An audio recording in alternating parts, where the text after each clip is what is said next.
पुरातन भारत के एक प्राचीन राज्य में एक भव्य शिव मंदिर स्थित था, जहां हर प्रातःकाल दीपों की श्रृंखला सजी होती थी और धूप धूनी से पूरा परिसर सुगंधित रहता था।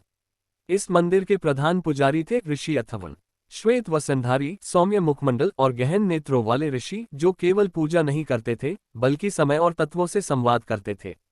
कहा जाता था कि वे त्रिकालदर्शी हैं, अतीत, वर्तमान और भविष्य को एक ही बिंदु पर अनुभव करने वाले।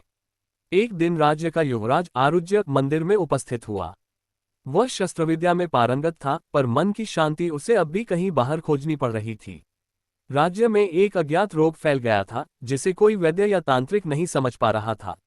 ऋषि ने शिवलिंग के समक्ष ध्यान लगाया और कुछ ही देर में आंखें खोलीं। उन्होंने कहा, इस रोग का कारण शारीरिक नहीं बल्कि चेतना का विकार है। इसका समाधान उस तत्व में है जिसे त्रिकाल ज्योति कहा जाता है, एक ऐसी दिव्य ऊर्जा जो न केवल रोग हरती है बल्कि अंतरात्मा को भी जागृत करती है।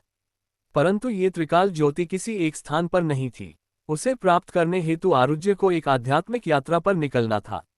ऋषि ने उसे एक दीपक सौंपा, एक विशेष दिया जो केवल सत्य, श्रद्धा और आत्मबल से ही जल सकता था, और कहा, इस दीप को संभाल कर रखना, यही तेरे मार्ग का प्रकाश बनेगा। यात्रा के पहले चरण में आरुज्य एक अंधेरी घाटी में पहुंचा, जहां लोगों ने भयवश ज्ञान को त्याग दिया था। वहां दीप मंद पड़ गया, पर जैसे ही उसने भीतर का साहस जगाया, दीपक पुनः प्रज्वलित हो उठा। दूसरे चरण में वह एक मृततृष्णा से भरे वन में गया, जहां हर छाया एक भ्रम थी। वहां उसकी बुद्धि बार बार बहकती रही, पर दीप उसे सत्य पथ पर ले आता रहा। तीसरे और अंतिम चरण में वह एक गुफा में पहुंचा, जहां उसे अपने भीतर के सबसे कठिन प्रश्नों से जूझना पड़ा। और अंत में उसे वह अनुभूति हुई कि त्रिकाल ज्योति कोई वस्तु नहीं बल्कि एक दृष्टिकोण है। जब मनुष्य भय के पार जाकर श्रद्धा और विवेक में विश्वास करता है, तब वह स्वयं ज्योति का स्वरूप बन जाता है। आरुज्य लौटा और ऋषि के साथ मिलकर मंदिर में दिव्य यज्ञ संपन्न किया। मंदिर का आकाश दियों की रेखाओं से आलोकित हो उठा। रोग शांति में विलीन हुआ।